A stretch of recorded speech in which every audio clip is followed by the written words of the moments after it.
Amém? Todo mundo conhece essa parábola. Vamos lá. Voltou Jesus a ensinar à beira do mar. E reuniu-se numerosa multidão a ele, de modo que entrou num barco, onde se assentou, afastando-se da praia. E todo o povo estava à beira-mar na praia. Assim lhe ensinava muitas coisas por parábolas, e no decorrer do seu doutrinamento, eis que saiu o semeador a semear. E ao semear, parte caiu à beira do caminho, e vieram as aves e comeram. Outra caiu no solo rochoso, onde a terra era pouca, e logo nasceu, visto não ser profunda a terra, saindo, porém, o sol, a queimou, porque não tinha raiz, e secou-se. Outra parte caiu entre os espinhos, e os espinhos cresceram e a sufocaram, e não deu fruto. Outra, enfim, caiu em boa terra, e deu fruto, que vingou e cresceu, produzindo 30, 60 e 100 por um. E acrescentou: quem tem ouvidos, ouça. Pulem para o versículo 14. O semeador semeia a palavra. São esses os à beira do caminho, onde a palavra é semeada. E enquanto a ouvem, logo vem Satanás e tira a palavra semeada neles.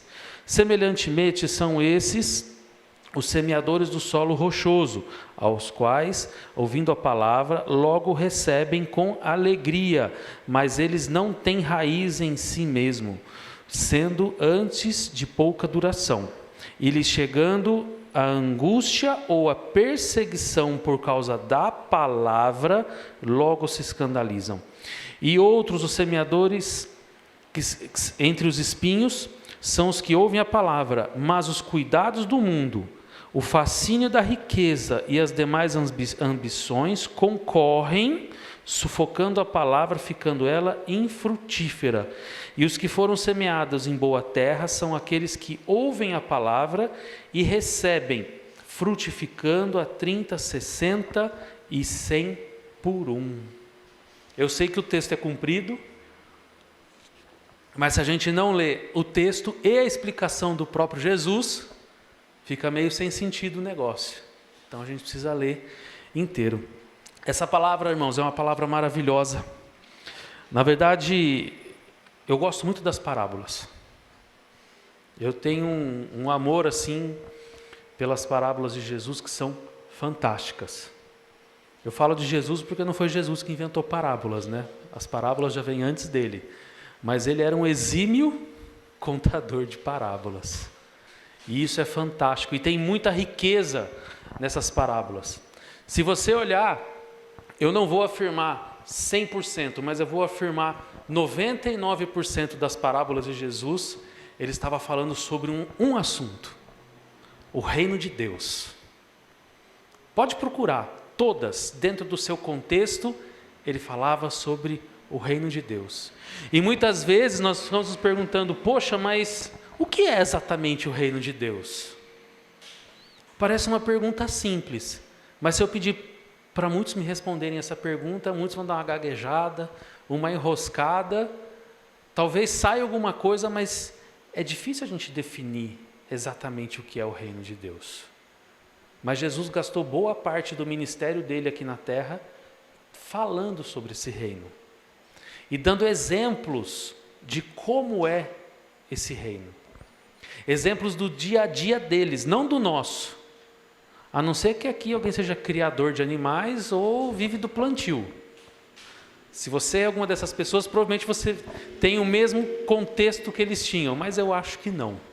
Então a gente tem que entender como eles entendiam isso. E para falar sobre reino, a gente precisa entender o valor desse reino.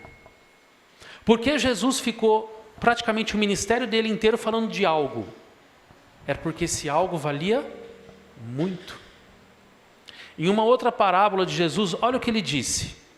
Uma pessoa descobriu que em determinada terra existia ali um tesouro muito grande, escondido.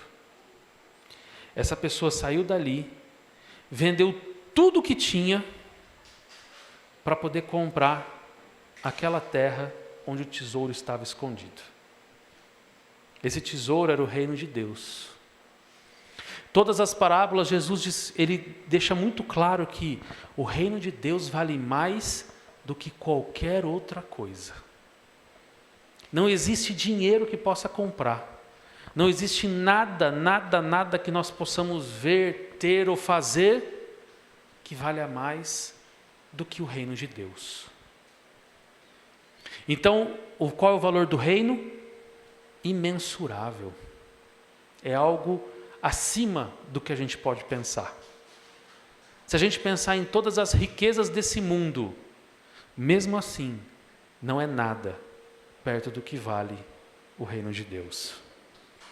Se nós não começarmos a conversa de hoje entendendo o valor do reino e o que é o reino, vocês vão perder o trilho no meio do caminho. Então o reino de Deus é algo formidável, é algo valioso. E o que é o reino? Como funciona um reino? Também isso está muito fora do nosso contexto. Nós vivemos numa república, até então, mas numa democracia. Mas como é um reinado? A gente não faz nem ideia. O último imperador do Brasil já morreu há muito tempo. Num reino existe um rei e a palavra dele é soberana. Não tem ninguém em pé de igualdade junto com o rei. Ele pode colocar governadores, ele pode colocar líderes, mas todos abaixo dele. Lembra Faraó quando disse para José? Abaixo de mim, você é quem manda, mas sempre abaixo de mim. Num reino, existe um rei e todo o resto são súditos. Quem faz a lei no reino? O rei. Quem manda soltar, quem manda prender? O rei. Quem faz e acontece todas as coisas? O rei. É assim que funciona um reino. Então, quando Jesus vem e fala sobre reino, precisamos levar nosso pensamento a como funciona um reino. Todo reino tem que ter um rei. E o rei do reino de Deus é o próprio Jesus. Ele, então, é o que manda em tudo. E ele tenta explicar esse reino de diversas maneiras através de parábolas, para que nós possamos entender e por vontade própria entrar nesse reino. Porque ninguém entra no reino de Deus à força. Porque o próprio Deus deu algo para a gente chamado livre-arbítrio. Ou seja, somos livres para escolher o que quisermos. Mas também pagamos o preço pelas nossas escolhas. Mas somos livres para escolher. Então só se entra no reino de Deus se quiser. Se não quiser, não entra. Olha que interessante isso. Ele não obriga ninguém. Você quer vir?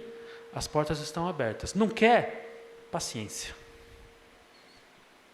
Quantas e quantas e quantas pessoas a gente prega, fala e cansa de falar. Aí quando você cansa, fala, não vou falar mais de Deus para aquela pessoa. Aí você vai e fala de novo. Quem nunca passou por isso? E a pessoa não quer ouvir. Não quer, está nem aí. É a opção dela. Nossa função é tentar quantas vezes forem necessário. Porque às vezes ela não está no tempo de ouvir. Pode ser que o tempo dela de ouvir seja um pouco mais para frente. Mas ela é livre para escolher se ela entra no reino ou não.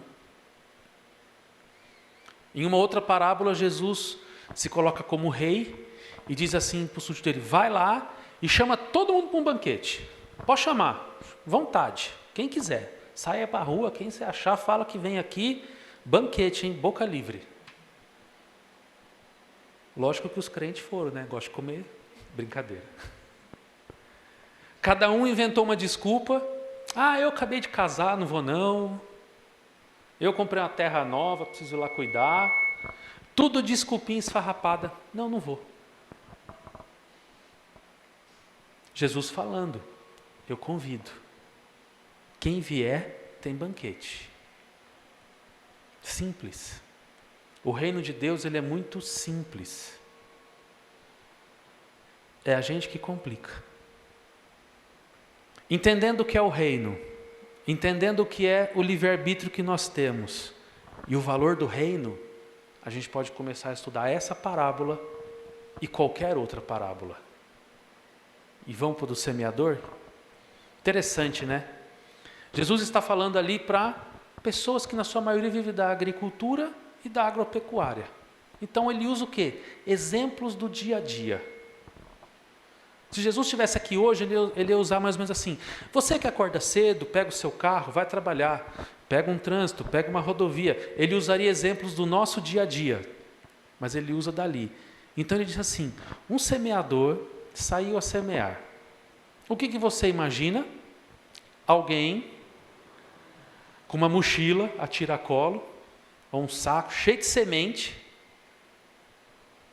jogando semente na terra. Como que funcionava?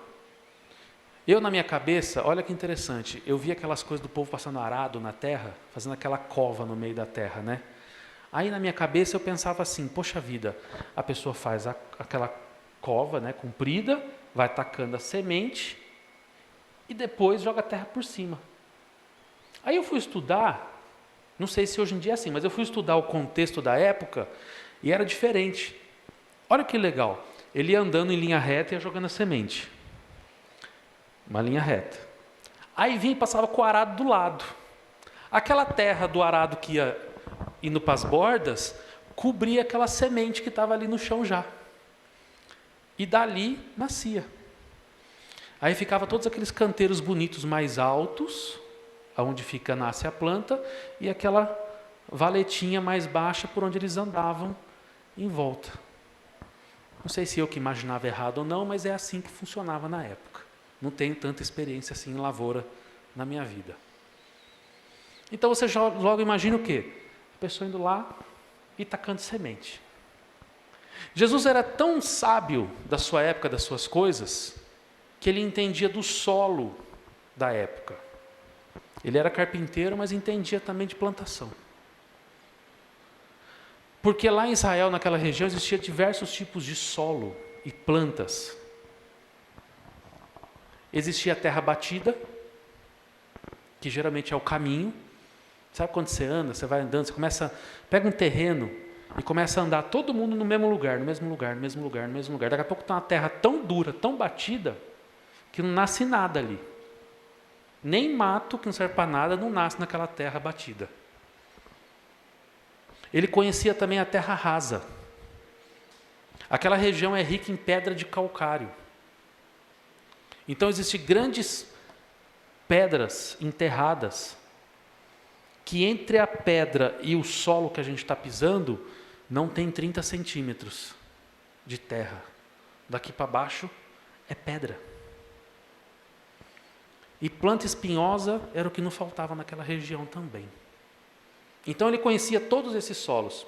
E ele fez uma comparação. Ele nos comparou, as pessoas de uma maneira geral, com esses solos. E ele disse assim: olha, a semente é a palavra de Deus sendo lançada. Aqui, por exemplo, ou quando você fala com alguém lá fora, seja no trabalho, seja em casa, seja com os parentes, seja onde for, a semente ela é lançada.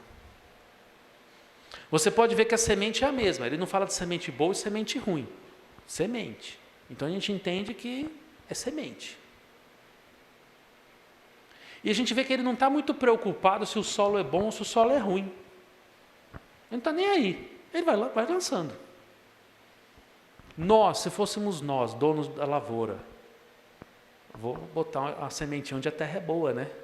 Afinal, vai dar mais lucro. Mas lá não. E cai na beira do caminho, e cai no solo que não presta porque é raso, e cai no meio dos espinhos, e cai. E ele vai lançando a semente, ele não está nem aí se o solo é bom ou se o solo é ruim. Ele só lança a semente. O que isso nos ensina? A pessoa não quer ouvir. Continua pregando. Continue pregando. Continue falando do amor de Jesus. Continue falando. Mas a pessoa é ruim. A pessoa vai no lugar lá que não pode, faz aquilo que não deve. Continue pregando. Não interessa. Se para Jesus não interessa, quem somos nós para julgar as outras pessoas acima de Cristo? Se nós devemos ou não falar a palavra dele? Qual a nossa capacidade a mais de julgar Jesus? Nenhuma. Então, se ele mandou jogar semente, jogue a semente. Ah, mas ali o solo é ruim, o coração é duro. Não tem importância. Quem dá o crescimento é Deus, não somos nós. A gente só joga a semente. E você vê que o que cai na beira do caminho, o que significa cair na beira do caminho? Saiu na terra, no chão batido. Quando a gente fala que a semente é a palavra, eu vou trocar a palavra por outra palavra, ok? A semente é a fé. Porque a palavra do Senhor tem várias funções, mas a principal delas, a principal, é que desperte em cada um de nós a fé em Cristo Jesus para que haja salvação. Essa é a função principal da palavra. O resto é resto, porque a prioridade de Deus é salvação. Não é da vida confortável, não é nada disso. A principal função da palavra e a principal objetivo de Deus, salvar. Então ali, a fé é lançada para que haja salvação. Quando bate na beira do caminho, no chão duro, não entra. Agora imagina Satanás vindo atrás do agricultor, com o saco vazio, catando toda a semente de volta. Não vai nascer nada. Porque nem semente tem. A própria palavra do Senhor. Essa parábola também está em Mateus. Diz que as aves vêm e comem. Vai nascer? Nada. Mas nós estamos falando de terceiros, né? O povo aí fora, a gente prega a palavra. Vamos trazer aqui para dentro? Será que o nosso coração não está endurecido para a palavra de Deus e para as coisas de Deus? Será? Quando Deus fala que vai fazer, você crê ou você duvida? Quando você olha uma situação que foge ao seu controle, seja financeiro, seja saúde, seja qual for, você crê que Ele vai fazer ou você se desespera? Isso é um reflexo de um coração duro para a palavra de Deus. Porque a palavra não mente. Se Ele diz que cuida, Ele cuida. Não interessa aspectos externos, Ele cuida. Eu vi um pastor uma vez fazendo uma brincadeira, diz assim: Deus inventou até o iFood. O profeta estava lá escondido, o povo tudo em fome, 3 anos sem chover, mandou até os corvos levar lá comida para ele. iFood. Qual a probabilidade de um animal, um pássaro, trazer uma comida para você? 0. Foi Deus que fez. Todo o cenário exterior da época era o quê? Seca e fome. Deus trouxe comida. O que nasce no deserto de coisas que você pode comer? Nada. Só nasce espinho e coisa que não presta no deserto. O povo do deserto comeu maná, comeu codorna, até sair pela orelha de tanto que comeu. Deus cuida ou não cuida? O coração está duro ou está mole? Não precisa me responder. É algo que você conversa com você mesmo.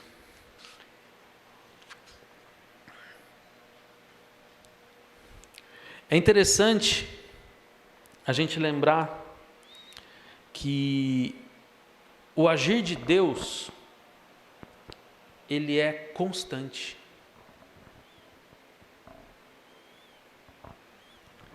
Então, quando Deus diz que sustenta, Ele está te sustentando constantemente. Quando Ele diz que Ele lança a palavra, Ele lança constantemente. Quando Ele diz que está cuidando de determinada situação, Ele está cuidando constantemente. Ele não é igual a gente que às vezes pega lá um problema, um documento, taca na gaveta, semana que vem eu vejo. E passa uma semana, você nem olhou para aquele problema lá. Ele está 100% do tempo cuidando. Satanás não é constante, mas ele é progressivo no agir dele. O que é progressivo? Tentei uma coisa, não deu certo. Vou tentar a segunda. O plano B não deu certo. Vou tentar o plano C. E assim por diante. O primeiro solo, a terra é lançada. A semente é lançada. Ele só passa e recolhe. Passa e recolhe. Quando nós chegamos dentro da casa de Deus, na fé, aqui como crentes, todo mundo, em algum momento lá no começo, foi solo duro. Todo mundo foi. Pode ser que você esteja até hoje, mas que todo mundo foi, um dia foi. Fala uma coisa, mas parece que aquela palavra voa. Não acredita. Algumas pessoas caem nesse processo. Vem para a igreja, oba, oba, e tá, gostei, levanta a mão, vamos louvar, e glória a Deus. Mas não dura uma semana, some, desaparece. É a semente que Satanás roubou, porque o coração é tão duro que ela não vai nascer ali. Segundo povo, o solo rochoso. O solo rochoso é um solo bom, ele não é um solo duro, ele é um solo bom de nascer. Se você jogar a sementinha ali, ele vai nascer rapidinho. Sabe por quê? Lá em Israel, à noite tem muita não é neblina, perdão, sereno. Então a terra de manhã está sempre molhada, mesmo sem chover, porque tem muito sereno. Então é sempre uma terra úmida, quentinha, porque vem o sol de manhã, começa a esquentar a terra. Então é uma terra boa. Só que como ela não tem profundidade, a raiz começa, bate na terra, não tem mais onde crescer, e ela começa a apontar para cima, mas não vai, fica baixinha. Como ela não dá profundidade, por mais que aquela terra é boa, aonde está a umidade mesmo que faz a planta crescer, é lá no fundo. Essa planta não alcança essa umidade. Então o dia que dá aquele solzão de rachar, ela não aguenta e morre. Então é uma terra boa, mas não tem aquela umidade profunda. A planta não consegue chegar lá por causa da rocha. E é interessante que essas pessoas, ele está comparando com pessoas, são pessoas que não deixam a palavra enraizar. Uma coisa é nascer, outra coisa é criar raiz. São processos diferentes. Quem nunca, quando criança, eu pelo menos quando eu tinha criança eu fiz muito isso na escola. Levava um copinho de plástico, colocava um algodãozinho dentro, um feijãozinho e molhava, certo? Passado uns dias, não lembro quantos, aquele feijãozinho, abria. Começava a nascer um brotinho. Começava a criar raízes. Esse é o primeiro passo.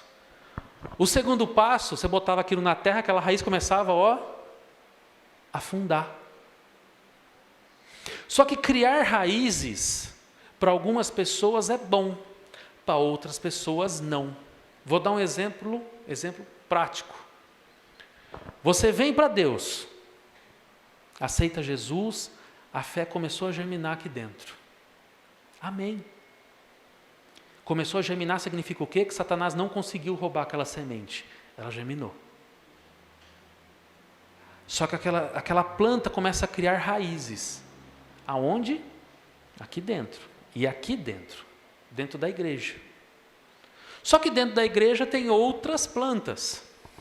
Outras pessoas. Hoje eu estou falando por parábolas também. Enigmas. E aí quando você chega num determinado grupo de pessoas, os problemas começam a acontecer. Porque pessoas são diferentes. Conviver com pessoas diferentes de você sempre dá algum tipo de problema. Fato. Não tem como. Um determinado tipo de pessoa é de um jeito, o outro é do outro. E assim começam os problemas. Vivemos numa sociedade hoje que as pessoas não aceitam ser corrigidas. Vivemos, é um fato. É aquela geração mimimi que a gente chama, né? Você não pode falar nada que comece com frescura. Mimimi, entendeu? Ou seja, quando ele começa a conviver com pessoas, quando ela vem ainda cheia de costumes do mundo e líderes ou pessoas ou a própria palavra começa a bater muito de frente, começa o mimimi. Eu acho que eles são muito exagerados. Imagina, para que eu vou parar de beber? Você acha que Jesus está preocupado se eu estou tomando uma cervejinha ou não? Você acha que Jesus se preocupa com isso? Mas o que eu falo... se eu solto um palavrão ou outro aí de vez em quando. Você acha que Jesus está preocupado com isso? Jesus está preocupado se eu não roubo, se eu não mato, se eu não passo ninguém para trás. É isso que Jesus está preocupado. Pensam ou não pensam assim? Verdade. É o mimimi. E aí, quem que põe o mimimi na vida da pessoa? Satanás. Satanás chega no ouvido da pessoa e fala: você viu aquele pastor? Falou que você não pode usar mais tal roupa. Falou que você não pode mais fazer isso. Quem é ele para falar o que você pode ou você não pode fazer? Quem são essas pessoas para dizer como tem que ser a sua vida? Vai embora de lá, você vai ficar doido, bitolado, sai de lá. E a pessoa fala assim: eu não vou deixar isso criar raiz em mim. Arranca e tchau. Satanás ganhou essa batalha na vida dessa pessoa. Lembra do progressivo? Ele tenta a fase 1, não deu certo, vamos para a fase 2. Ixi, criou raiz, vamos para a fase 3. Solo espinhoso. Esse para mim é o pior. Imagine várias outras plantas espinhosas. Por que espinhoso? Porque você não consegue enfiar a mão lá dentro. Ninguém vai enfiar a mão lá no espinho para se furar, se machucar inteiro. Aí taca uma semente ali. A semente vai crescer, vai germinar, a raiz vai aprofundar, porque o solo é bom. Tanto é bom que tem outra planta ali do lado, que são os espinhos. Porém, o espinho começa a sufocar essa planta. Em 2 sentidos. Falta de luz. Quem é a nossa luz? Jesus Cristo. Falta de luz. E falta de espaço. Uma planta sem espaço não cresce. Se você plantar uma planta sozinha, ela vai que vai. Se você plantar uma planta muito perto de outras plantas muito maiores do que ela, a tendência das maiores sufocarem a menor é muito grande. Então, os espinhos sufocam aquela boa semente. E o que é o espinho? Gente, isso aqui é o melhor. Espera aí que eu vou achar. No 18: os espinhos são os que ouvem a palavra, mas os cuidados do mundo e os fascínios da riqueza e as demais ambições sufocam a palavra.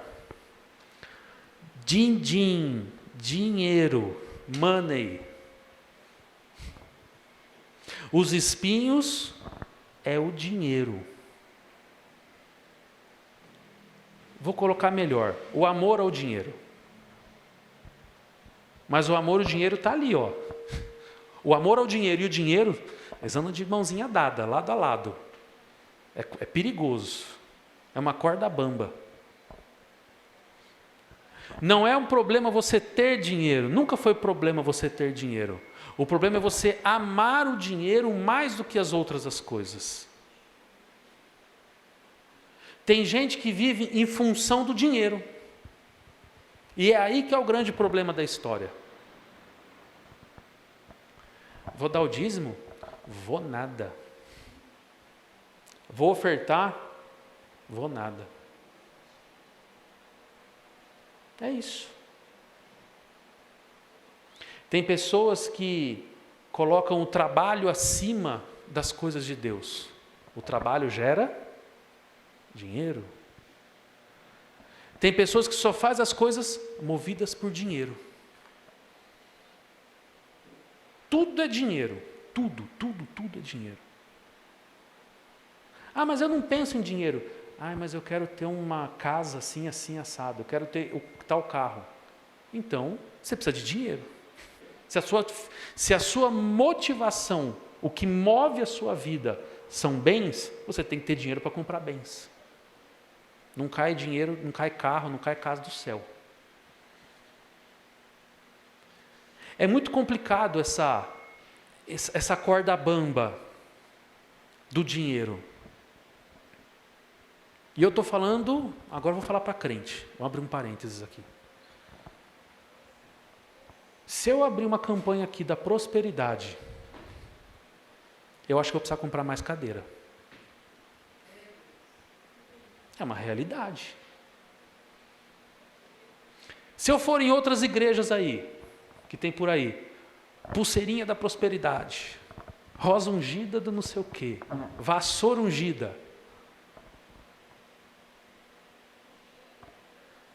Bombando de gente. Que Deus essas pessoas estão servindo? Mamon. Não é o Deus da Bíblia. Não é. Se a sua motivação de estar na igreja é vida financeira, desculpa, você não está servindo ao Deus certo, você está servindo ao Deus errado. E as pessoas, tudo bem, uma pessoa chegar na igreja por causa de um problema financeiro é uma coisa, ela está chegando, ela não sabe. O problema são pessoas que passam uma vida inteira na igreja por causa da vida financeira. Essas pessoas estão erradas. Tudo é dinheiro. Eu vou assistir aquele pastor porque aquele pastor só revela bênção. Passa 6 meses, a bênção não veio. Passa 1 ano, a bênção não veio. Passa 10 anos, a bênção não veio. Não, mas aquele pastor um dia lá falou. E aí? Pode ser Deus falando? Pode. Se Deus quiser te falar de prosperidade, Ele fala. Sim, se Ele quiser, Ele fala. Mas eu falo com propriedade. Existem muitas coisas acima ou como prioridade que Deus fala na nossa vida antes de dinheiro. Santidade, postura, conversão, oração e assim por diante. Tudo isso está na frente da prosperidade. Prosperidade, posso dizer, é o último da fila. No conceito de Deus. Porque Jesus não veio e morreu para nos dar dinheiro. Ele veio, morreu no nosso lugar e ressuscitou para nos trazer vida e não dinheiro.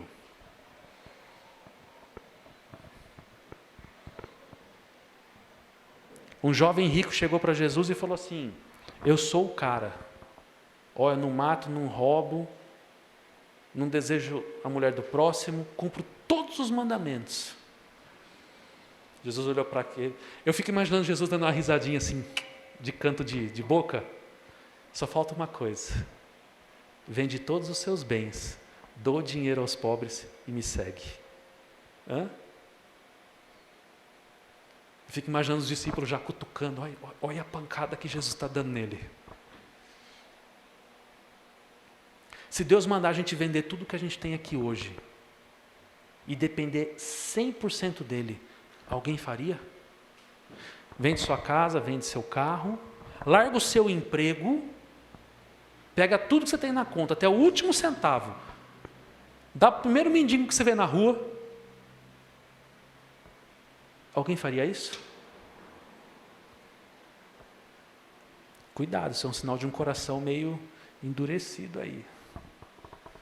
É verdade. Não é fácil.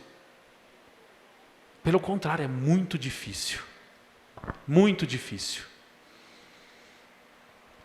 E Satanás tem pego a igreja atual. Vou falar do Brasil, embora eu acho que no mundo inteiro está assim. Aonde tem igreja ainda, né? Pelo dinheiro.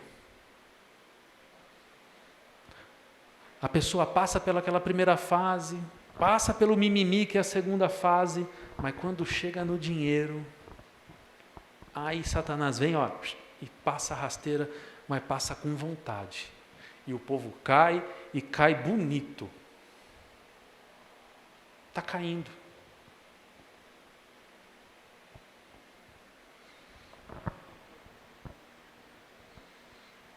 O que eu vou dizer para essas pessoas? É difícil.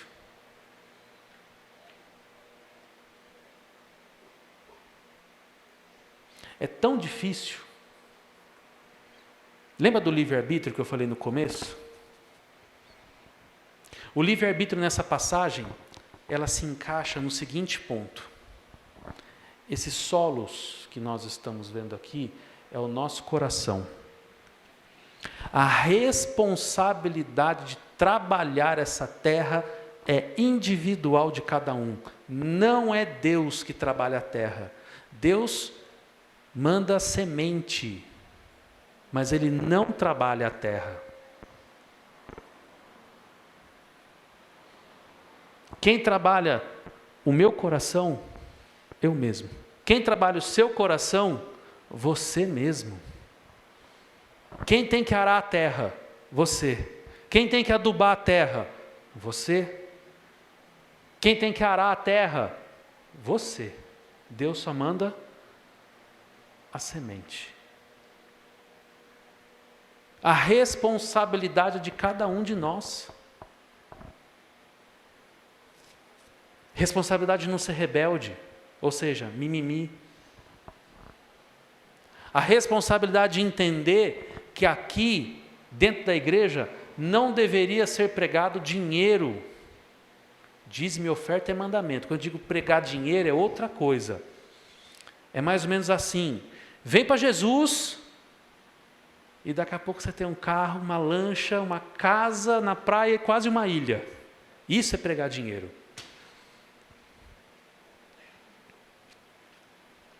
A responsabilidade de cada um.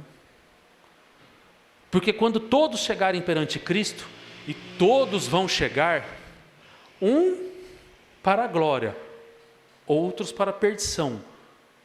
A responsabilidade é de cada um. Não é Jesus que leva para cima ou manda para baixo. Somos nós mesmos, com a vida que nós levamos aqui, que define o caminho para onde a gente vai. Jesus não tem pessoas preferidas. Esse aqui é bonitinho, esse eu vou levar para o céu. Aquele, coitado, é estranho, não quero no céu não. Não, Jesus não faz acepção de pessoas. São as nossas responsabilidades, é a nossa vida, as nossas decisões que nos levam para o céu ou não. E tudo começa quando nós aceitamos a Jesus. Quando nós aceitamos a Jesus, nós demos um primeiro passo. Mas é só um primeiro passo de uma longa jornada até o nosso último passo aqui na terra, quando fecharmos os olhos. E esse trajeto, esse plantio, esse processo é responsabilidade nossa. Ele ajuda? Sim. O Espírito Santo, uma das funções dele é essa também. Convencer o homem do pecado. É o Consolador. Você vai fazer um negócio, o Espírito Santo vem e toca no seu ombro assim, acho que isso não é legal o que você está fazendo não. Aí você vai lá e continua fazendo, responsabilidade sua. Ou você ouviu a voz, nossa, é verdade, deixa eu fazer o certo, responsabilidade sua. Deus não vai catar na sua mão e fazer você fazer o certo. Ele só indica o que é certo e o que é errado. Eu estou batendo nessa tecla, gente, do dinheiro, porque é o mal do nosso século. É o mal da igreja brasileira, do nosso tempo. Tem igreja que não prega mais nem salvação. Tem igreja que o que interessa é quanto você tem, quem você é, o que você pode dar. Está assim de igreja assim, desse jeito. É um absurdo, é ridículo, para não falar outra coisa. E o quarto solo, o solo bom. Como que o solo ficou bom, gente? Como que um solo fica bom para você plantar?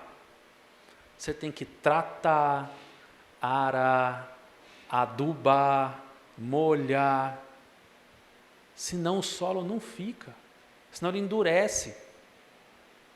Quem fez isso? O dono da terra. É interessante essa proporção 30, 60 ou 1. Cada semente gera 30, 60 ou 100 sementes. Essa é a proporção que ela fala. De uma maneira geral, uma boa colheita é 30 para 1. 60 para 1 já é um negócio assim fantástico. 100 para 1 é milagre. De uma semente, 100 sementes, 100 vezes mais. É milagre. O que Deus está falando aqui? Se você deixar essa semente germinar, criar raízes, se você não deixar os espinhos te cegar, você vai dar muito fruto bom. Mas muito fruto bom, não é pouco não, é muito fruto bom, sobrenatural, transbordante. Mas a responsabilidade é 100% nossa, não é de mais ninguém. Sempre que Jesus falava uma parábola, era interessante isso, né? Sempre tinha lá um monte de gente, tinha tanta gente aqui, que já estavam quase botando ele dentro da água, de tanta gente sufocando ele ali, que ele pulou para o barquinho, ficou ali dentro da água, e o povo ali já com o pé na areia ali, e aquela multidão de gente.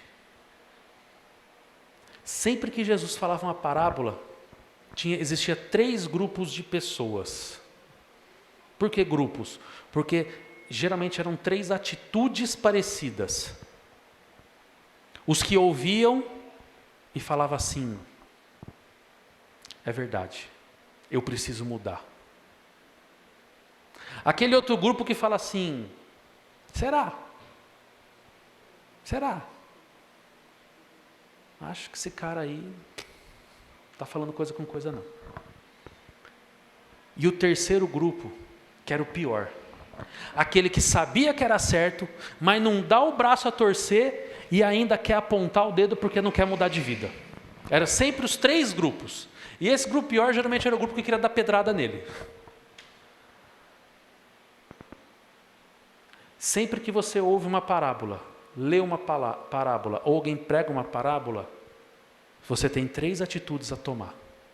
O que concorda e muda de vida, o que não concorda e acha assim, esse povo é tudo radical, ou é aquele que vai querer tacar pedra, sabe que está certo, mas vai querer tacar pedra porque não tem nem coragem de mudar de vida. É um belo de um covarde, porque sabe que está errado, não quer mudar. O nome disso é covardia, frouxo. Vamos falar rasgado porque é necessário. Sem mimimi, tá? Por favor.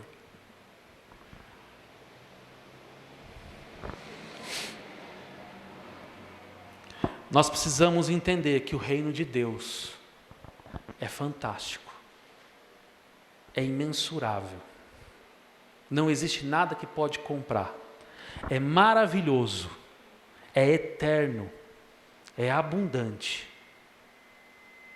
mas você só entra se você quiser, você só entra se você quiser.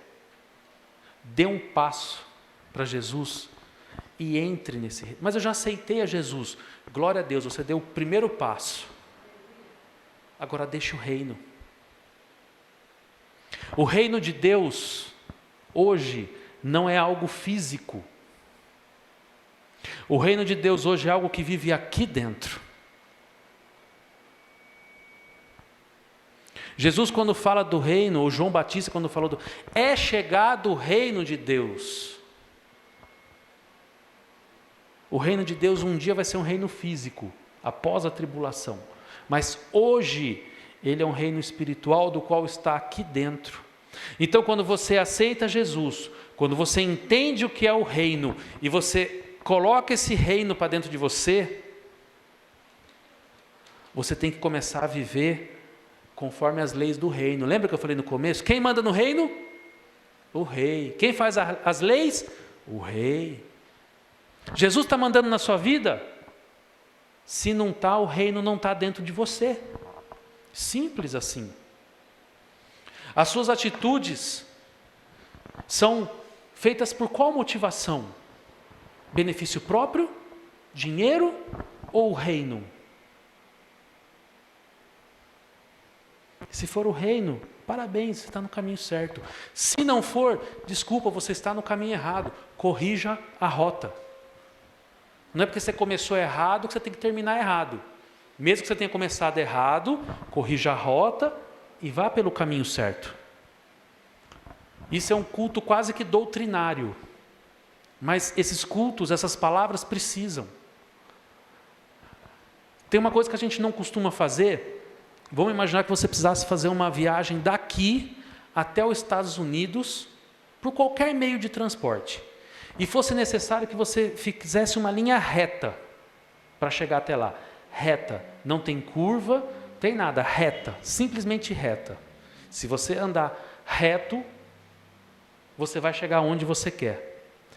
Mas se por um problema de calibragem, em vez de você sair exatamente reto, você sai 1 milímetro para a direita. 1 milímetro não é nada, né? Aqui. 1 milímetro depois de dias andando, você nunca vai chegar lá, você vai chegar lá.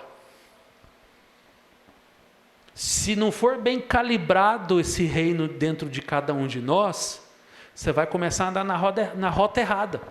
E vai chegar no lugar errado, isso que é pior. Quando o reino de Deus está dentro de cada um de nós, você preza pela honestidade, você preza pelo caráter, você preza em fazer as coisas corretas, você preza em cumprir isso aqui, não por obrigação, mas por amor. Porque o dia que isso for um peso, você não ama isso aqui ainda. Quando você passar a amar a Deus e a palavra dele, isso não é um peso, isso é um prazer, fazer a obra de Deus.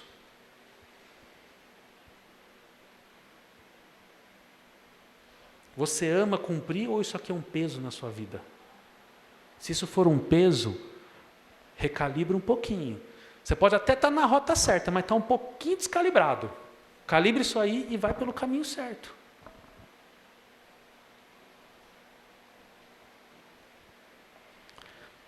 Porque nenhuma das terras, dos tipos de solo, eram ruins. Só precisava ser um pouco mais trabalhado. A terra é muito dura. Dá uma arada nessa terra aí. É dura, dá trabalho? Dá, mas dá para você trabalhar essa terra aí. Tem espinhos? Mete a peixeira nesses pés de espinho aí, arranca esse negócio, prepara essa terra. Prepara. A terra nunca foi ruim. Só eram terras de características diferentes, que precisavam ser trabalhadas. O cão está bravo aí na frente, até uivando.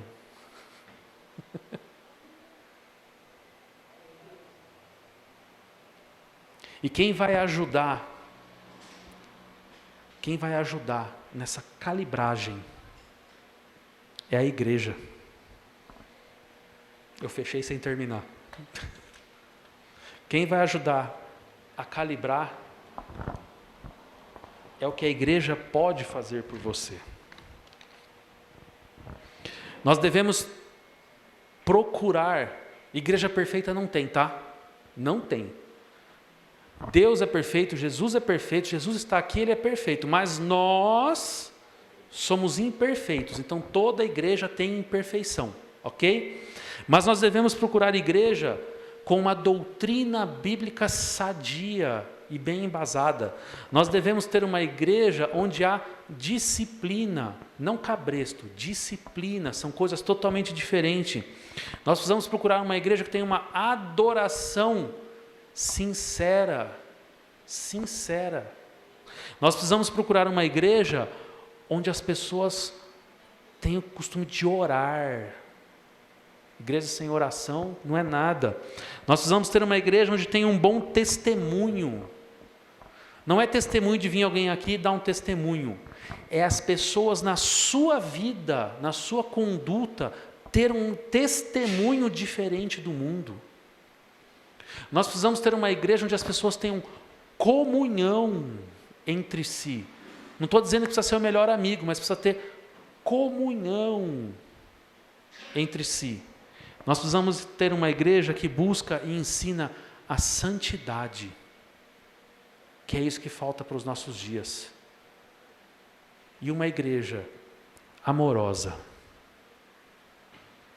A responsabilidade de buscar uma igreja que ensine essas coisas, que é o que corrige a rota, também é nossa. Também é nossa. Igreja está assim, ó, um monte. Tem muita igreja boa. Muita igreja boa. Glória a Deus por isso.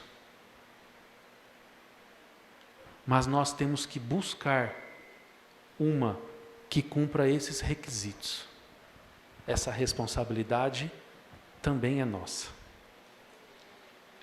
Ou você quer que Jesus desce na terra e fala assim, irmão, se você não congregar ali, não tenho parte. Lembra que nós falamos domingo passado? Igreja é quando nós, que somos templo do Espírito, estamos juntos. Sozinhos nós somos templo do Espírito Santo. A palavra diz isso. A palavra não diz que sozinho nós somos igreja, diz que sozinho nós somos templo do Espírito Santo. Igreja significa comunhão, ou seja, quando nós que somos templo do Espírito estamos aqui em comunhão, somos igreja de Cristo. E é essa comunhão, a palavra, o ensino, a oração, que nos torna igreja verdadeira, que nos coloca no trilho e nos faz andar pelo caminho certo. E chegar no caminho certo, que é o principal. Gente, uma parábola tem tanta coisa para falar. Uma parábola, né? Que vocês possam essa semana mastigar essa palavra. Pensar.